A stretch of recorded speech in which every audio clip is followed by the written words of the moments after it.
UG 2026, क्या इस साल पूर्ण अंक हासिल करना एक सपना बन गया है?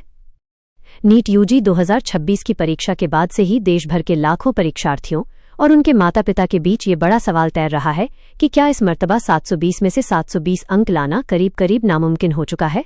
परीक्षा संपन्न होने के बाद आ रही समीक्षाओं, विषय विशेषज्ञों के विश्लेषणों और नामचीन कोचिंग सेंटरों की रिपोर्ट पर गौर करें तो यह साफ है कि इस साल का प्रश्न पत्र पुराने पैटर्नों के मुकाबले कहीं अधिक पेचीदा और संतुलित तैयार किया गया था। परीक्षा कक्ष में फिजिक्स और केमिस्ट्री के कई घुमावदार सवालों ने विद्यार्थियों को खासा पसीना बहाने पर मजबूर कर दिया। बीते कुछ सालों में जहां 100% 720/720 अंक लाने वाले टॉपरों की बाढ़ सी आ गई थी, वहीं इस बार इस जादुई आंकड़े को छूना एक बहुत बड़ी चुनौती माना जा रहा है। परीक्षा देकर निकले छात्रों का कहना है कि बहुविकल्पीय प्रश्नों MCQs के ऑप्शंस इतने भ्रमित करने वाले थे कि सही जवाब तक पहुंचने में उनका काफी वक्त जाया हो गया। साथ ही फिजिक्स के कॉन्सेप्ट आधारित और न्यूमेरिकल सवालों ने मेधावी छात्रों की भी कड़ी परीक्षा ली। शिक्षाविदों का साफ कहना है कि इस साल केवल रट्टा मारने वाले नहीं, बल्कि विषयों की जमीनी और गहरी समझ रखने वाले छात्र ही बाजी मार पाएंगे। यही वजह है कि 700 से अधिक अंक बटोरने वाले उम्मीदवारों की तादाद में इस बार गिरावट आ सकती है, जिसका सीधा असर ऑल इंडिया रैंक AIR और राज्यों की कट ऑफ लिस्ट पर पड़ेगा। कई जानकारों का आकलन है कि इस कठिन स्तर के कारण सरकारी मेडिकल सीटों की कट ऑफ में गिरावट दर्ज की जा सकती है।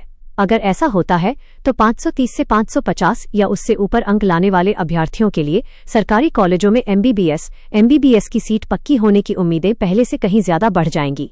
इसके साथ ही 400 से 500 के बीच स्कोर करने वाले छात्रों के लिए भी इस बार बेहतर राह खुल सकती है।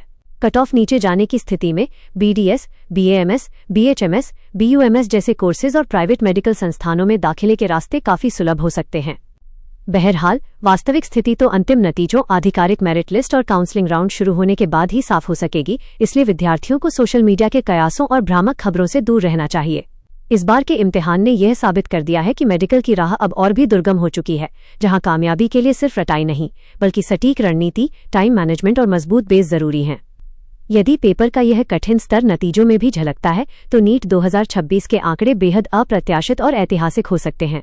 आने वाले समय में आंसर की और फाइनल रैंक लिस्ट जारी होने पर यह पूरी तरह साफ हो जाएगा कि क्या वाकई इस साल फुल मार्क्स लाना नामुमकिन रहा और क्या छात्रों को कट ऑफ में बड़ी राहत मिलने जा रही है। फिलहाल हर किसी की निगाहें नीट यूजी 2026 के नतीजों पर टिकी हैं, जो इस साल मेडिकल दाखिलों का पूरा गणित तय करने वाली हैं।